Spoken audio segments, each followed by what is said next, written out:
겟세마네라고 하는 장을 통해서 함께 말씀 나누겠습니다. 우리 성경 말씀, 본문의 말씀 마태복음 26장 36절부터 있는 말씀을 오늘 직접 찾아서 한번 같이 읽겠습니다. 우리 성경을 다 펴시고 마태복음 26장 36절부터 46절까지 있는 말씀을 제가 읽겠습니다. 마태복음 26장 36절부터 있는 말씀입니다.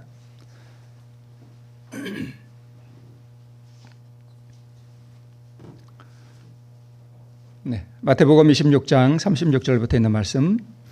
이에 예수께서 제자들과 함께 겟세마네라는 곳에 이르러 제자들에게 이르시되 내가 저기 가서 기도할 동안에 너희는 여기 앉아 있으라 하시고 베드로와 세베대의 두 아들을 데리고 가실새 고민하고 슬퍼하사 이에 말씀하시되 내 마음이 심히 고민하여 죽게 되었으니 너희는 여기 머물러 나와 함께 깨어 있으라 하시고 조금 나아가서 얼굴을 땅에 대시고 엎드려 기도하여 가라사대 내 아버지여 만일 할만하시거든 이 잔을 내게서 지나가게 하옵소서. 그러나 나의 원대로 마옵시고 아버지의 원대로 하옵소서 하시고 제자들에게 오사 그 자는 것을 보시고 베드로에게 말씀하시되 너희가 나와 함께 한시 동안도 이렇게 깨어 있을 수 없더냐. 시험에 들지 않게 깨어 있어 기도하라. 마음에는 원이로되 육신이 약하도다 하시고 다시 두 번째 나아가 기도하여 가라사대 내 아버지여 만일 내가 마시지 않고는 이 잔이 내게서 지나갈 수 없거든 아버지의 원대로 되기를 원하나이다 하시고 다시 오사 보신즉 저희가 자니 이는 저희 눈이 피곤함일러라. 또 저희를 두고 나아가사 세 번째 동일한 말씀으로 기도하신 후 이에 제자들에게 오사 이르시되 이제는 자고 쉬라. 보라 때가 가까웠으니 인자가 죄인의 손에 팔리우느니라. 일어나라 함께 가자. 보라 나를 파는 자가 가까이 왔느니라. 저는 이 마태복음 26장 46절에 있는 이 말씀이 좀 이렇게 좀 애틋하게 제 마음 가운데 다가오는 게 뭐냐 하면 예수님은 제자들이 다 자기를 버릴 것을 아셨죠. 그죠? 그런데 지금 예수님께서 제자들에게 뭐라고 말씀하시는가 하면 함께 가재요. 함께. 예수님께서 이 말씀을 왜 하셨을까 저는 좀 생각해 보는데 여러분도 한번 생각해 보시기 바랍니다. 버릴 줄 아셨는데 왜 함께 가자 그러셨을까? 네, 겟세마네입니다. 자, 우리 지난번에 보여드렸던 그림 기억하시죠? 이건 이제 예루살렘 성에서 예루살렘 성을 등지고 동쪽을 이렇게 바라보면 감람산이 이렇게 보이는데 여기 앞에 보이는 이 교회가 만국교회라고 전 세계 16개국에서 돈을 모아서 예수님께서 그 기도하시던 장소, 오늘 본문에 나오는 기도하는 장소가 여기다라고 해서 여기 교회를 세웠습니다. 꽤 큰 교회인데요. 앞에 보이는 이 산이 언덕같이 조그만 산이죠. 여기가 감람산입니다. 앞에 보이는 게 감람산이고 교회가 있는 저 자리가 겟세마네 동산쯤 되겠다. 2000년의 세월이 흘렀으니까 많이 변했겠죠. 옛날 그 모습은 아니겠지만 우리 그 예수님께서 기도하시던 정말 고민하고 기도하시던 바로 그 자리가 오늘 우리가 보고 있는 저곳입니다. 저곳에서 우리 주님께서 피땀을 흘려 기도를 하신 바로 그 장소라고 우리가 생각하면 될 것 같습니다. 앞쪽으로 이렇게 나무가 좀 보이는데 저게 감람나무죠. 네. 자, 이제 찬미하고 다락방을 나와서 겟세마네 동산을 향해서 걸어가시던 도중에 언제부터인지는 확실히 모르지만 하나님의 아버지 하나님의 그 임재의 빛이 차단됐습니다. 그리고 하나님께서 그동안 늘 우리 주님과 함께 임재하셨는데 그 임재하신다는 그 느낌이 우리 예수님에게서 사라졌습니다. 그리고 인류의 모든 죄책감과 그리고 죄의식 이것이 그리스도를 누르기 시작했습니다. 그리고 죄에 대한 하나님의 그 무서운 진노를 느끼기 시작했습니다. 우리는 죄에 대해서 별 심상하게 느끼죠. 우리 죄인은 죄가 얼마나 무서운지 그리고 죄를 하나님께서 얼마나 싫어하시는지 그리고 죄에 대해서 하나님께서 얼마나 크게 진노하시는지 우리는 잘 모릅니다. 우리는 죄가 그냥 좋아요. 그죠? 우리 본성적으로 그렇습니다. 근데 예수님께서 아버지 하나님께서 죄를 향하여 느끼시는 그 진노를 고스란히 느끼셨습니다. 그리고 큰 슬픔과 고뇌와 침묵이 그리스도를 둘렀고 상상을 초월하는 죄의 무게와 그리고 큰 소리로 그 무게에 눌려서 신음을 토하는 그리스도가 겟세마네라고 하는 그 장에 묘사되어 있습니다. 예수님께서 그 많은 죄의 무게를 여러분 어떤 사람들은 이렇게 자기가 죄를 짓고 나서 매스컴에 이렇게 드러나면 뭐 하는 사람이 있어요? 자살하는 사람이 있죠. 그러니까 그 죄책감이라든가 그 수치 그런 걸 이기지 못해서 죄를 견디지 못하니까 스스로 목숨을 끊어버립니다. 그런데 자기 혼자만의 죄도 그렇게 목숨을 끊어버리는데 인류가 그동안 지었던 모든 죄의 그 무게, 수치, 죄책감, 하나님의 진노 이런 것이 예수님에게 다 쏟아졌어요. 그러니까 그분이 느끼시는 그 죄의 무게라고 하는 것은 거의 우리는 상상을 못해요. 그게 그분의 인성으로 고스란히 그분이 느끼시는 겁니다.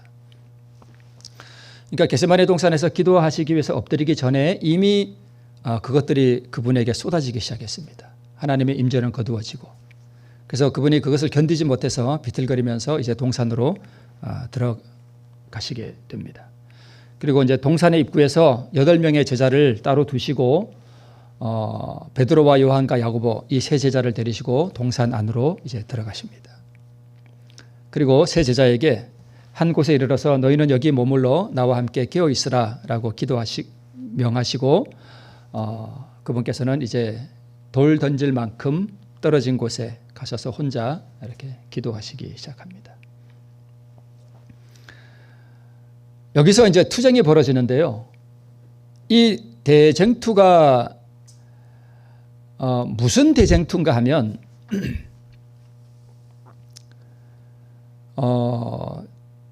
사단은 지금 예수님에게 인류를 위하여 죄의 짐을 지고 구속주가 되라는 것을 뭐해라? 포기해라. 예수님께서는 그 모든 죄의 무게를 지고 아버지 하나님으로부터 영원히 분리돼서 미리 말씀을 드립니다마는 어떤 죽음을 경험하셔야 되는가 하면 영원한 죽음을 경험하셔야 돼요. 여러분 십자가라고 하는 것은 예수님 하나님 제가 3일 있다 부활하니까 제가 오늘 잠깐 죽을게요. 그리고 3일 있다 예수님 아버지 하나님 봅시다. 이런 게 아니에요. 그러니까 그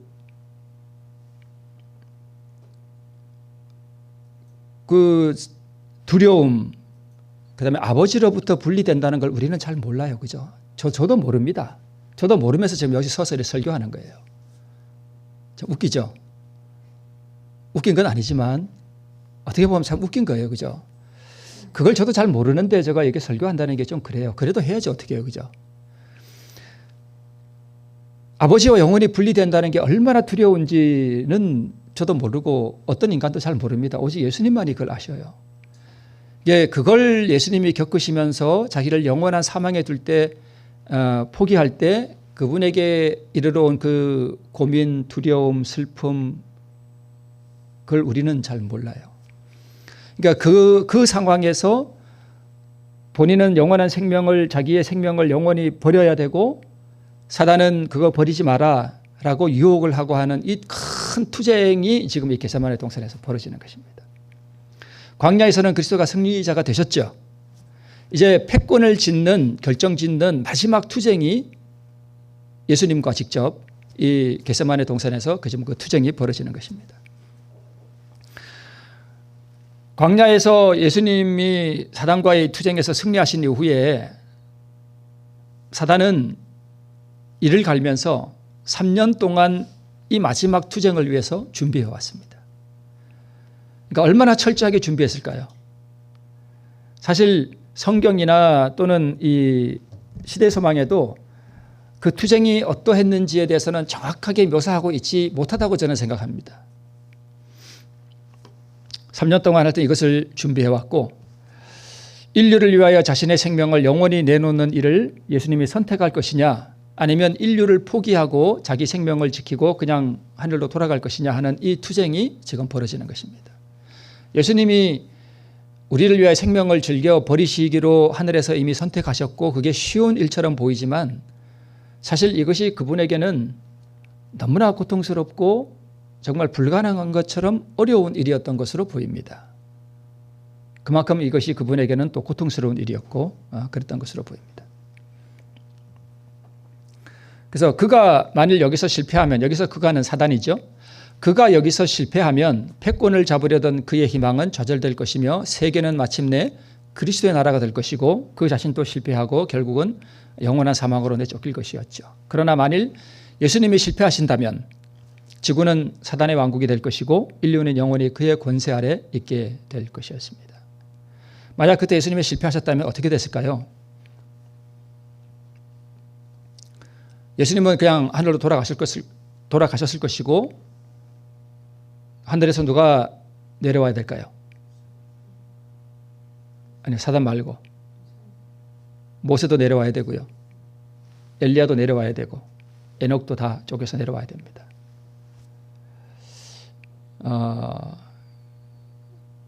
그 후에 어떻게 될지 저는 잘 모르겠습니다. 아마 이 세계는 아비규환이 되지 않았을까 싶어요.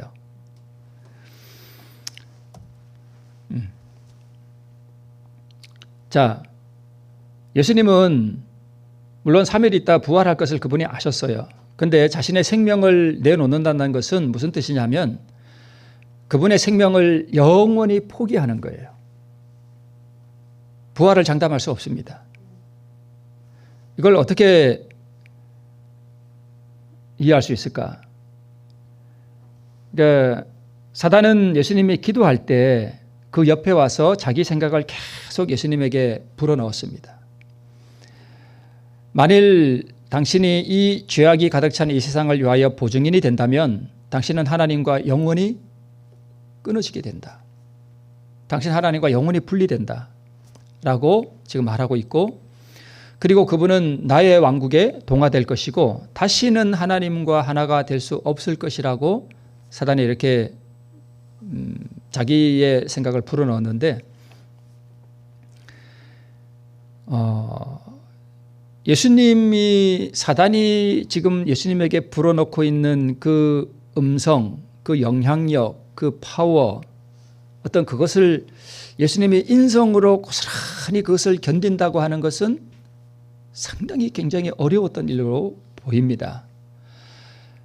예수님이 만약에 신성의 능력으로 이것을 이긴다면 그분이 구속주로서는 실패하게 되는 거예요. 그러니까 그분이 그 연약한 인성으로 사단의 이 모든 음성과 이 이야기들을 이겨야 했습니다. 인류로 범죄의 결과를 당하게 하고 당신 자신은 하나님 앞에 결백한 사람으로 서라고 하는 이 사단의 유혹은 무서운 것이었다라고 세대소망이 기록하고 있는데 이게 얼마나 무서운 것이었을까? 아마 예수님의 그 마음도 굉장히 흔들렸던 것 같아요. 흔들리지 않으면 이게 투쟁이 아니죠. 엄청나게 그분의 마음이 흔들렸던 것 같아요. 이 사단의 유혹을 앞에 두고. 자, 여기 한 터널이 보입니다. 자, 예를 들어서 이 터널을 앞에 이렇게 두고 있고 저 터널 안쪽으로 저 끝이 보인다면 내가 3일 있다가 이 터널을 지나면 내가 부활하리라고 하는 것을 볼 수 있잖아요. 밖에서는. 그죠? 근데 일단 터널 안에 들어가면요. 이렇게 되는 거예요. 깜깜해지는 거예요. 그러니까 터널 안에 들어갔을 때는 하나님의 모든 임재도 거두어지고 하나님으로부터 오는 모든 그 빛줄기도 다 차단된 상태에서 이 완전한 흑암의 상태에서 이 흑암의 왕과 이 투쟁에 들어간 거예요. 그러니까 이 상태에서는 그 부활에 대한 소망, 그다음에 하나님과 다시 하나가 되리라는 소망, 이런 것들이 다 없어지는 것입니다. 무서운 투쟁이었죠. 그리고 예수님은 마지막 인류를 위하여 보증인이 되고 대속 제물이 되기로 선택할 때에 그 선택이 뭘 의미하는가 하면 영원한 죽음을 의미하는 거예요. 다시는 하나님과 하나 될 수 없는 그 영원한 죽음, 그것을 주님께서 경험하셨습니다. 당신 앞에 놓인 투쟁에서 그리스도의 마음은 하나님에게서 분리되지나 않을까 하는 두려움으로 가득 찼다. 이 두려움이 우리 인간이 겪을 수 있는 두려움 중에 가장 무서운 것이 아니었을까 싶습니다. 우리 인간은 잘 모릅니다. 어둠 속에서는 부활 너머가 보이지 않습니다. 사단이 이렇게 말했죠. 이 희생으로 너는 무엇을 얻겠는가? 택함을 받은 이 백성들이 당신을 뭐 할 거다? 거절할 거다. 택함을 받은 이 백성들이 그들의 신앙의 기초인 당신을 지금 뭐 하려고 한다? 죽이려고 한다. 가장 열심히 있는 제자 중 하나가 당신을 뭐 할 거다? 부인할 거다. 모든 사람들이 당신을 다 뭐 할 거다? 버릴 거다. 범죄의 결과는 인류가 지게 하고 당신은 무지한 자로 살아. 당신이 만약에 인류의 보증인으로 선다면 당신은 영원히 끝나는 거다. 이게 얼마나 무서운 투쟁이었는지 우리는 잘 모르지만 이 투쟁이 너무 고통스러웠기 때문에 그분의 얼굴에서 이렇게 땀이 흘렀는데 이 땀이 여러분 예수님이 돌아가시는 때가 꼭 이쯤이에요. 4월 초쯤. 그러니까 봄에 꽃이 피고 이제 이스라엘은 약간 아열대 기후라서 여기보다 좀 따뜻하거든요. 꽃이 피고 하는 요때 봄에 그분이 돌아가셨는데 그 겟세마네 동산에 이 밤에 결코 더운 기후가 아니거든요. 지금이. 그런데 그분이 그 땀이 비 오듯 쏟아지고 너무나 이 고민이 심했기 때문에 이 피가 이 땀에 섞여서 붉게 아마 흘렀던 것 같습니다. 아마 의학적으로는 제가 잘 모르겠지만 사람이 너무 고민이 깊으면 모세혈관이 터진다고 하는 이야기를 제가 들은 것 같은데 의학적으로 맞는지는 모르겠습니다. 그래서 아마 그들이 터져서 땀으로 같이 흘러내렸던 것 같습니다. 투쟁은 무서웠다. 이 투쟁의 크기는 유대 민족과 그분을 고발하고 배반한 자들과 죄 가운데 놓인 이 세상의 죄악을 다 합친 크기였다. 사람의 죄악이 그리스도를 무겁게 억눌렀으며 죄에 대한 하나님의 분노를 의식함으로 그분의 생명은 파쇄되고 있었다. 사실 예수님을 누가 죽이셨는가 하면 로마 군인이 죽인 것도 아니고요. 우리가 죽인 것도 아니고요. 누가 죽였을까요? 아버지 하나님이 죽이셨습니다. 아버지 하나님이 죽이셨어요. 자기 아들을. 아버지 하나님이 무슨 아들 예수님을 죽여요? 맞아요. 그걸 어디서 우리가 알 수 있는가 하면 아브라함에게 하나님께서 명하신 가장 혹독한 시험이 뭐였죠? 이삭을 바치라는 거였습니다. 그러니까 이삭에게 왜 그것을 요구했는가 하면 복음이 무엇인지를 이삭을 통해서 깨닫게 하시고 그것을 온 인류에게 남기기 위해서 자기 아들을 죽이라 그런 거예요. 그러니까 그 사건 이후에 아브라함은 무엇을 알았는가 하면 인류를 구하기 위한 복음이 무언가 하는 것을 아브라함이 깨닫게 됐습니다. 그 복음은 결국은 우리를 구원하기 위해서 아버지가 아들을 희생제물로 뭐 하는 거예요? 바치고 뭐 하는 거예요? 바치려면 뭐 해야 되죠? 죽여야 돼요. 그래서 예수님이 그 겟세마네 동산에서 고통을 당하시고 또 죽음의 영원한 사망의 고통을 당하실 때에 그럼 아버지 하나님은 어떠셨을까? 누구의 고통이 더 컸을까요? 어떻게 보면 아버지의 고통이 더 큰 거예요. 그리고 성령 하나님은요, 같이 고통을 당하신 거예요, 다. 그러니까 이 십자가라고 하는 이 사건은 보기에는 뭐 로마 군병들도 나오고 군병들이 창으로 찌르고 뭐 수족을 못을 받고 이렇게 하지만 실제로 로마 군병이 죽인 게 아니고요. 아버지 하나님이 아들 하나님을 죽이셨습니다. 우리의 영원한 대속 제물로 삼으시기 위해서 죽이셨습니다. 그래서 아버지 하나님의 죄, 모든 인류의 죄가 다 예수님에게 다 그대로 씌워졌습니다. 그래서 인류의 모든 죄인들을 향한 아버지의 그 죄를 향한 그 무서운 진노가 다 누구에게 쏟아지고 있었는가 하면 아들에게로 쏟아지고 있었습니다. 그러니까 실제로 아버지는 그 아들에게 뭐 하신 거예요? 진노하신 거예요. 그래서 죄를 향한 모든 진노를 아들에게 다 쏟아 부으셨습니다. 그걸 느끼신 거예요, 예수님이. 그러니까 그러니까 내가 뱀이 된 거죠. 뱀이 되고 모든 죄 그 자체가 된 거죠. 죄 자체. 그리고 모든 인류의 죄를 다 짊어지고 죄 자체가 된 아들 예수님을 아버지 하나님이 지금 엄청난 진노를 쏟으시는 그것을 예수님이 느끼셨을 때 아버지 하나님에게서 분리된다라고 하는 그것을 얼마나 심하게 느꼈을까? 우리는 잘 모르죠. 그래서 죄에 대한 하나님의 분노를 그분이 의식할 때 그분의 생명은 뭐 되고 있었대요? 파쇄되고 있었대요. 그러니까 생명이 지금 아작나고 있는 거예요. 그분의 생명이. 그래서 아버지여 이 잔을 내게서 지나가게 하옵소서. 그러나 나의 원대로 마옵시고 아버지의 원대로 하옵소서. 그 무서운 투쟁 앞에서 이런 기도를 하시는 우리 그 예수님의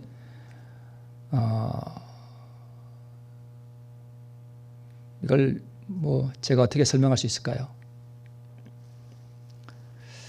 이 무서운 투쟁 가운데 기도하실 때 제자들은 지금 뭐 하고 있어요? 자고 있어요. 콜콜 자고 있어요. 참 이걸 어떻게 설명할 수 있을까요? 그러니까 이게 어떤 의미로는 이런 거예요. 우리가 다 죄인이잖아요, 그죠? 이 죄를 향한 아버지의 어떤 진노를 사실 우리가 느낀다면 우리도 예수님처럼 아마 피땀을 흘릴지도 몰라요. 근데 우리는 죄 의식도 별로 느끼지도 못하고 지금 뭐 하고 있어요? 잘 자고 있어. 잘 자고 잘 먹고 잘 놀러 다니고 맛있는 거 찾아 먹으러 다니고 그러고 우리는 다닌다니까요. 죄가 얼마나 두렵고 무서운지 우리는 잘 몰라서 그래요. 예수님만이 그것을 온전하게 그것을 느끼셨습니다. 예수님이 기도하실 때 저는 이 그림은 별로 이렇게 이게 아니라 완전히 쓰러지셨어요. 땅바닥에 그냥 깔아지셨습니다. 다시 기도의 자리로 나가시고 초인간적인 고통과 피땀이 흐르고 다시 제자들에게 오시고 여전히 잠들어 있는 제자들을 보시고 마음은 오늘로다 육신이 약하도다 라고 하면서 그 자는 제자들을 불쌍히 여기시는 우리 주님의 그 온전하고 그 풍성한 의를 우리가 엿볼 수 있습니다.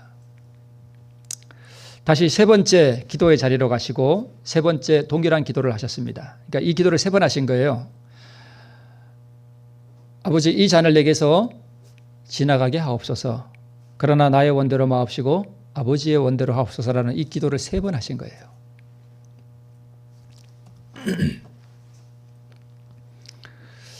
세계의 운명이 결정되려고 하는 그 두려운 순간 지금이라도 범죄한 인류가 마셔야 할 잔을 그분은 거절하실 수도 있으셨습니다. 지금도 이 일은 너무 늦지 않았습니다. 이마에서 흐르는 피땀을 씻어버리고 죄 가운데 인류가 멸망하도록 버려두고 그분은 떠나가실 수도 있었습니다. 저는 겟세마네 하면 항상 떠오르는 게 제 어머니예요. 한번 제가 말씀드렸죠. 제가 참 그렇게 좋지 못한 가정에서 자라서 저희 어머님이 맨날 도망을 다니셨는데 제일 많이 도망간 게 40일 도망가셔서 집에 안 들어오신 적이 있습니다. 그러니까 아시죠? 들으셨죠, 여러분? 대구에 40일 동안 가셨다고 오셨는데 그 초췌한 얼굴이 40일 동안 그 개고기 집에서 잘 드셔가지고 달덩이처럼 돼가지고 40일 만에 오셨어요. 근데 나중에 이제 저희한테 좀 세월이 많이 지난 다음에 그때는 저희가 좀 어렸을 때였는데 세월이 많이 지난 다음에 이렇게 쏟아놓으시는 듯한 음성으로 이런 말씀하셨습니다. 모든 거 다 버리고 싶었대요. 그때 우리 어머니도 젊었으니까 자식들 다 버리고 그냥 새 남자 만나 가면 되잖아요. 그죠? 그 고생스러운 집 버리고. 그래서 마지막으로 하신 말씀이 내가 너희들이 눈에 밟혀서 내가 다시 왔다. 그 쓰라린 음성으로 그분이 그런 말씀을 저희들에게 하셨습니다. 내가 너희들이 눈에 밟혀서 내가 다시 왔다. 하는 말씀을 저는 너무 저희 어머니가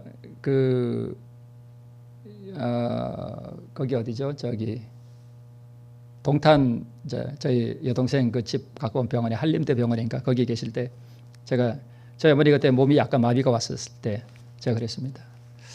어머니 그때 우리 안 버리고 다시 와주셔서 참 고마웠다고 제가 그 말씀을 드렸습니다. 그랬더니 그분 어머니 눈에서 닭똥 같은 눈물이 주르륵 흐르셔요. 저는 그래서 겟세마네 그러면 저희 어머니 떠오릅니다. 우리 다 버리고 그분은 새 출발하실 수 있었는데 그 집에서 고생하고 엄마 없이 살아갈 그 자식들 생각에 그분이 다시 오신 거예요. 다시 오셔서 며칠 있으니까 다시 옛날 모습으로 돌아가요. 조치하고 그 엉클한 모습으로 돌아가셨어요. 그분은 예수님도 떠나가실 수 있어요. 그죠? 다 너들은 그냥 너들끼리 그냥 악한 가운데 살다 죽든지 말든지 너들 살아라. 그리고 나는 가겠다. 그리고 돌아가실 수도 아버지께로 가실 수도 있었는데 그분은 누가 눈에 밟혀서 십자가를 지신 거예요? 네, 오늘 여기 앉아 있는 한 사람. 아마 겟세마네 동산에서 그분은 약간 신성의 능력을 가지신 분이니까 겟세마네 동산에서 기도하실 때 이 땅에 사는 모든 사람들의 얼굴을 다 훑어보실 수 있을까요? 저는 있었다고 생각해요. 그래서 우리의 얼굴 한 사람 한 사람, 우리 임세, 우리 원화 그러면서 한 사람 한 사람 다 얼굴을 보시고 그의 눈에 밟혀서 그분은 차마 가실 수가 없었죠. 그래서 무지한 그분이 죄인을 구원하기 위하여 죄의 저주의 결과를 맛볼 것인가? 무지한 그분이 죄인을 구원하기 위하여 죄의 저주의 결과를 맛볼 것인가? 죄의 저주의 결과는 여러분 영원한 사망이에요. 그냥 잠깐 3일 죽는 게 아니라 이 죄의 그 저주의 결과를 그분이 당하셨는데 그게 영원한 사망이에요. 그러니까 그분이 죽으신 죽음은 3일 죽는 게 아니라 영원한 사망을 그분이 당하신 것입니다. 맛본다는 게 뭐예요? 영원한 사망을 맛보는 거예요. 그걸 맛보신 거예요. 그리고 여기 녹색 글씨만 보시면 운명 지어진 세계의 재난과 비탄이 그리스도 앞에 떠오른다. 저희 어머니가 저희를 생각하셨겠죠. 그죠? 그처럼 우리 주님께서 비탄에 빠진 인류를 그분이 보시고 세계에 재난 당하는 인류들, 고통 가운데 있는 인류들을 그분이 이렇게 보시고 가실 수가 없었습니다. 예수께서는 세계의 절박한 운명을 바라보시며 뭐 하셨대요? 결심하셨습니다. 내게 어떤 희생이 요구될지라도 이 어떤 희생이 뭐예요? 영원한 죽음이에요. 부활을 보장받지 못하는 영원한 죽음이 나에게 온다 할지라도 인류를 위하여 내가 내 생명을 뭐 하겠다? 내놓겠다. 버리겠다. 그것입니다. 그렇게 하기로 뭐 하신 거예요? 결심하셨습니다. 이 투쟁이에요. 이 투쟁이 지금 겟세마네 동산에서 벌어졌는데 누가 승리하신 거예요? 예수님이 승리하신 거예요. 그러니까 이것을 결심하는 순간 사단은 뭐 한 거예요? 이미 패배한 것입니다. 그러니까 이 결심하시고 그분이 땅에 죽은 듯이 쓰러지시는 그 순간 사단은 자기가 패배했다는 걸 알았습니다. 이렇게 결심하시고 그분이 죽은 듯이 쓰러지실 때 가브리엘 천사가 와서 예수님을 이렇게 위로해 주시죠.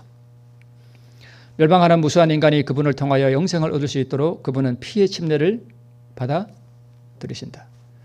그러니까 우리가 십자가를 잘못 이해하면 예수님이 뭐 3일 있다가 봅시다 하고 이렇게 잠깐 뭐 죽으시는 것으로 이해할 수 있는데 그런 것이 아니에요. 우리 인류를에게 생명 주기 위해서 나는 영원히 죽어도 괜찮다. 나는 부활 안 해도 괜찮다라고 자기 생명을 다 주신 것입니다. 피의 침례를 그분이 받아들이셨습니다. 이와 같은 결정을 하신 후 이게 이제 투쟁에서 승리하신 것이죠. 이 투쟁, 이 결정, 이 결심, 이 결정을 못하도록 사단이 지금 계속 뭐한 거예요? 예수님에게 와서 이 투쟁을 하신 것입니다. 잠시 일어나시던 몸이 죽은 듯이 땅에 쓰러지고 가브리엘 천사가 와서 수종을 드는 모습을 누군가 이렇게 그림으로 그려놓았습니다. 그분은 모든 사람을 위하여 죽음의 고통을 맛보심으로 어떤 인간도 견딜 수 없는 것을 견디셨다. 여러분, 예를 들어서요, 제가 3일 있다 부활한다 그러면 뭐 3일 있다 부활하는데 뭐 어때? 죽는 게 쉬울까요? 어려울까요? 3일 있다가 부활한다면 여러분 죽는 게 쉬울 것 같아요? 어려울 것 같아요? 쉽죠. 3일 있다 내가 살아난다는데 죽으면 어때요? 예수님은 그런 죽음이 아니라니까요. 영원한 사망을 경험하신 거예요. 죽음의 고통을 맛보심으로 어떤 인간도 견딜 수, 만약 우리가 이 영원한 사망을 그걸 똑같이 견디라 그러면 우리는 못 견뎌요. 아버지 하나님은 아들 하나님과 함께 고통을 당하셨고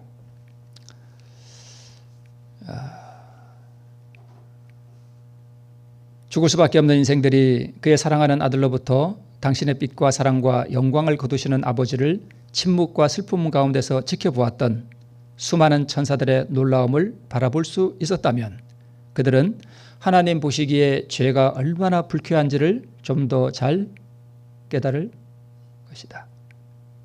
죄는 하나님 보시기에 너무 불쾌한 것입니다. 죄가 얼마나 더럽고 가증하고 하나님의 진노를 부르며 하나님 보시기에 불쾌하고 추한지, 그것이 얼마나 무서운 것인지를 제대로 아는 인생은 아무도 없습니다. 성령의 비침을 통해 어렴풋이 깨달을 뿐입니다.